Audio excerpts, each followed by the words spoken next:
Program Makan Bergizi Gratis MBG jadi salah satu strategi pemerintah mewujudkan ketahanan pangan dan memperkuat rantai pasok lokal.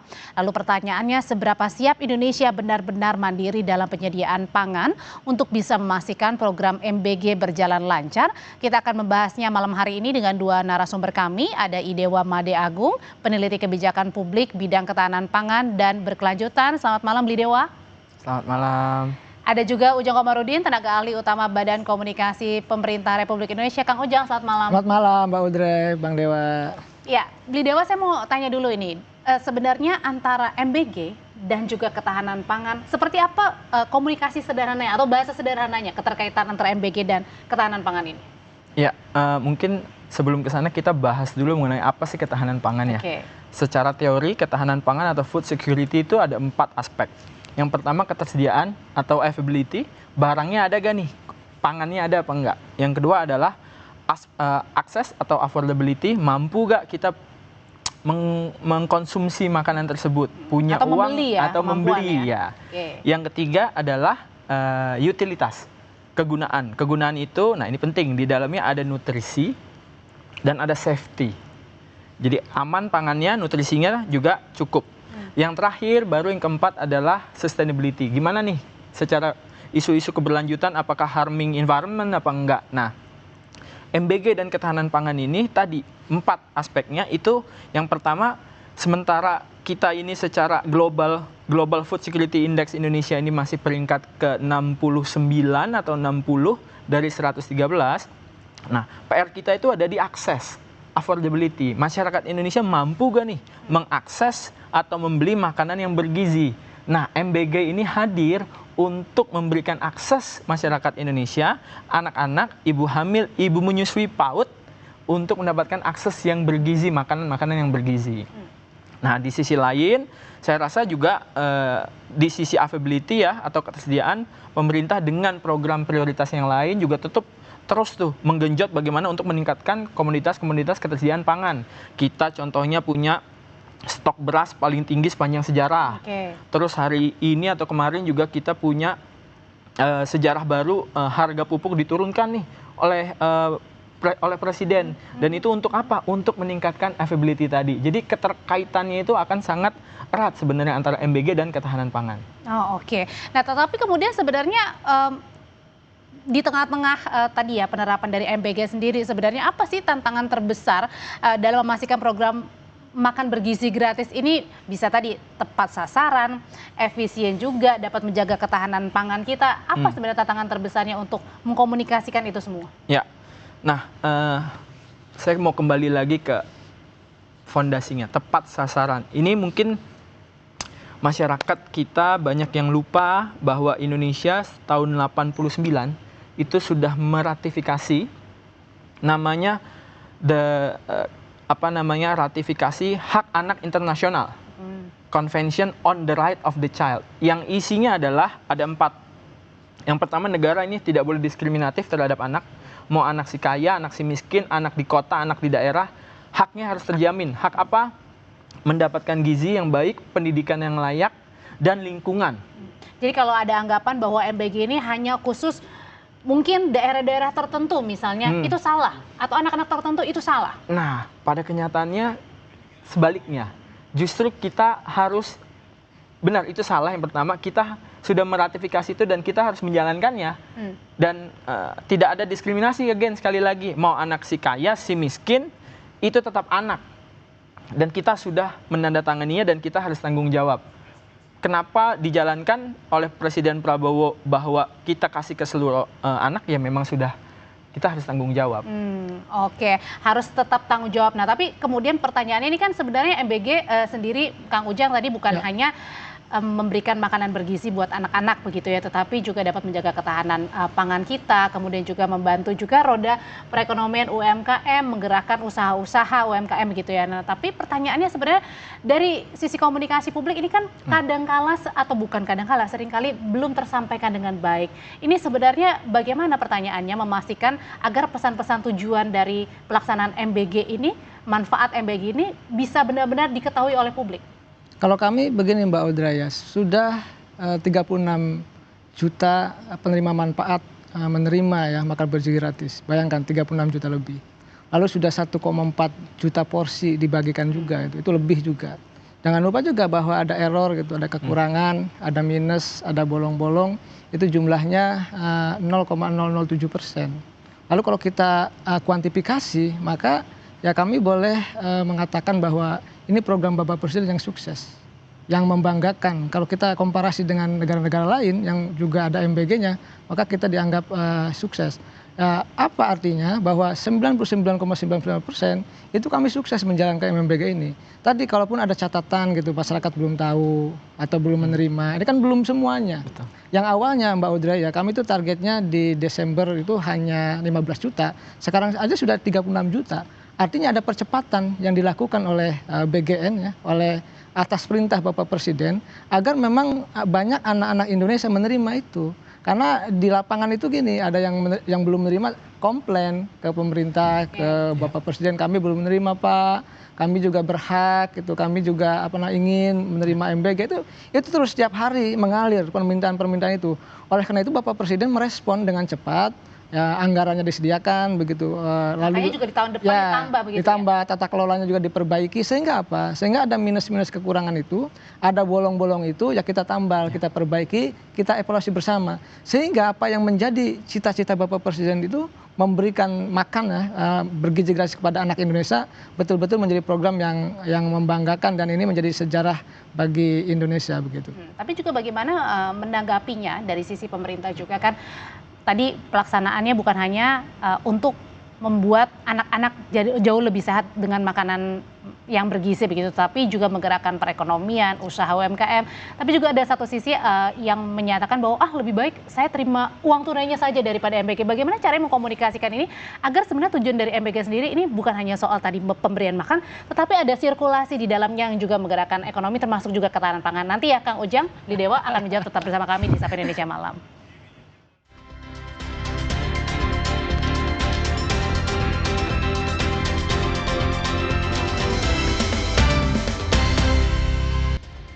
Kembali di Sapa Indonesia Malam, menyambung pertanyaan saya sebelumnya, Beli Dewa, MBG ini bukan cuman kemudian memberikan anak-anak mendapatkan makanan yang lebih bergizi dan juga lebih sehat, tetapi juga ada menggerakkan roda perekonomian, termasuk juga dengan menjaga ketahanan pangan. Bagaimana caranya mengkomunikasikan hal ini? Sebab juga ada banyak mungkin yang mempertanyakan, lebih baik saya diberikan cash saja daripada MBG ini. Ya, ini sejauh kita meriset ya Mbak ya, di berbagai belahan dunia itu yang menjalankan negara-negara menjalankan MBG ini memang konsepnya adalah kitchen base gitu loh, baik itu school kitchen maupun central kitchen. Nah, kalau cash, kita teman-teman mungkin harus tahu dulu pemirsa ini bahwa pelaksanaan MBG ini ada central kitchen yang mempekerjakan pekerja lokal sebesar sampai dengan 47 orang. Kalau cash, penciptaan lapangan pekerja itu belum tentu bisa direct. Maksudnya mungkin akan berjalan secara bisnis as usual aja.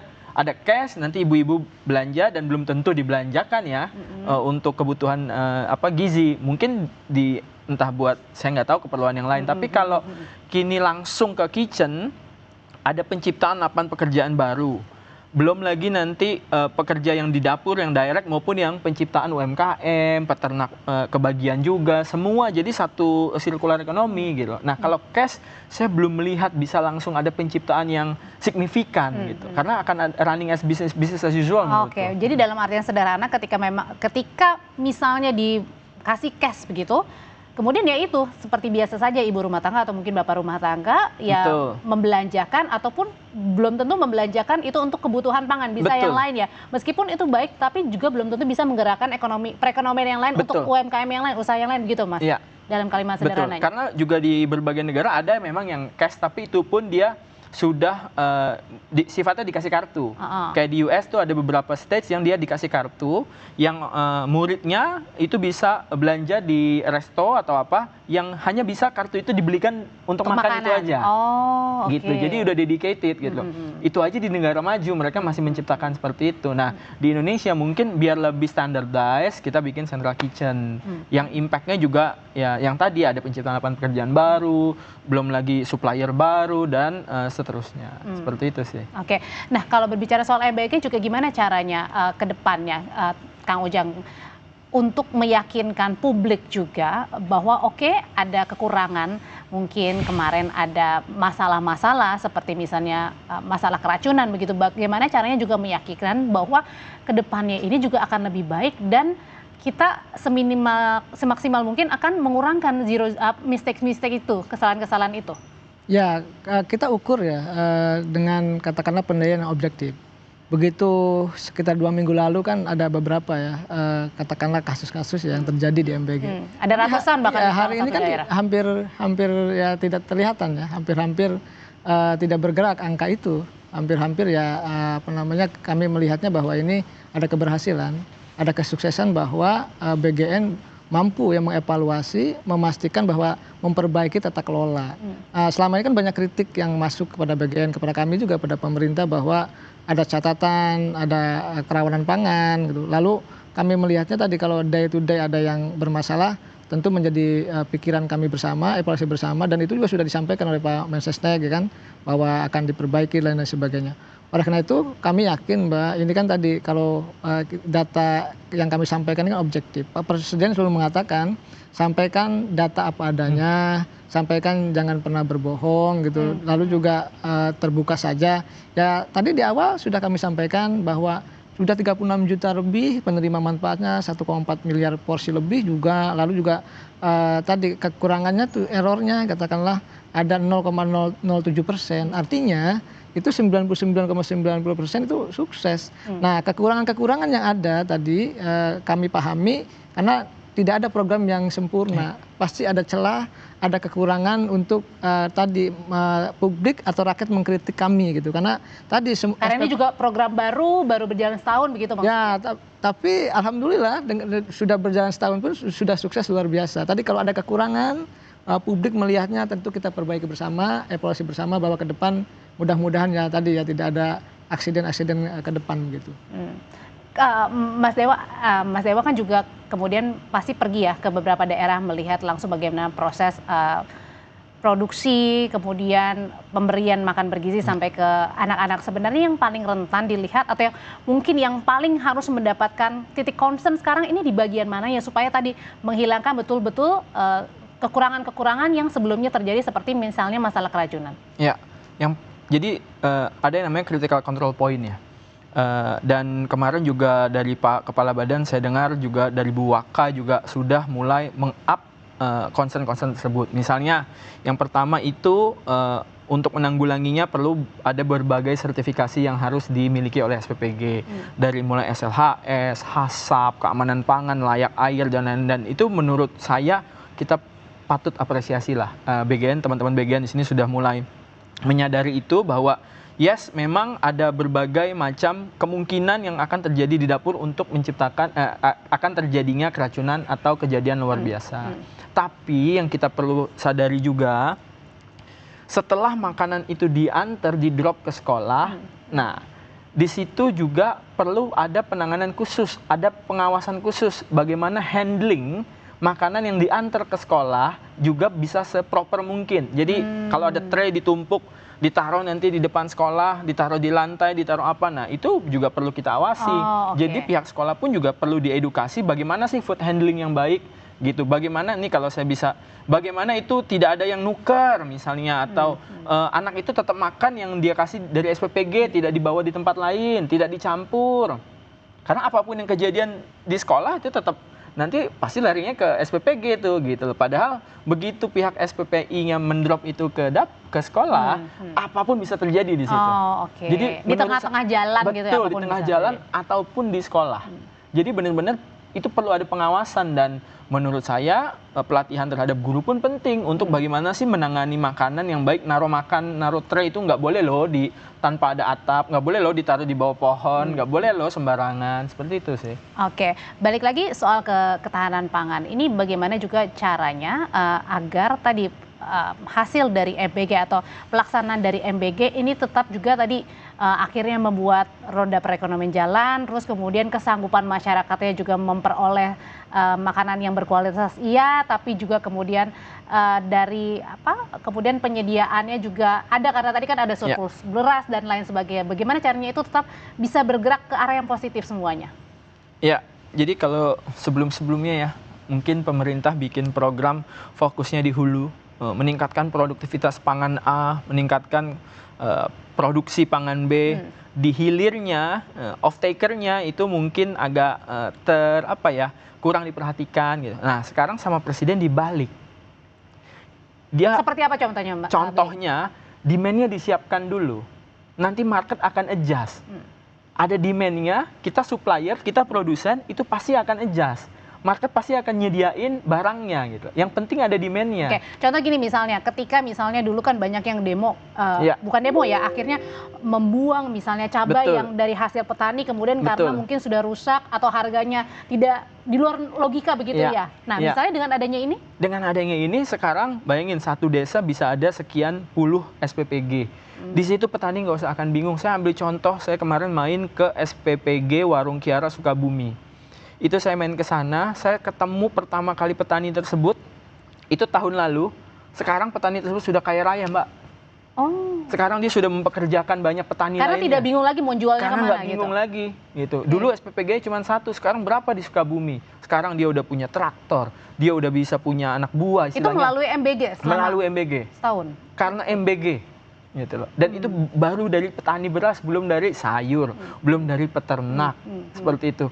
Itu loh yang mungkin multiplier efeknya. Makanya kalau kita di School Meal Coalition ya, mungkin teman-teman perlu tahu juga ada School Meal Coalition di sini di seluruh dunia yang dibawahi oleh UN World Food Program. Itu ada 5 sampai 8 SDGs yang bisa terimpact karena program ini.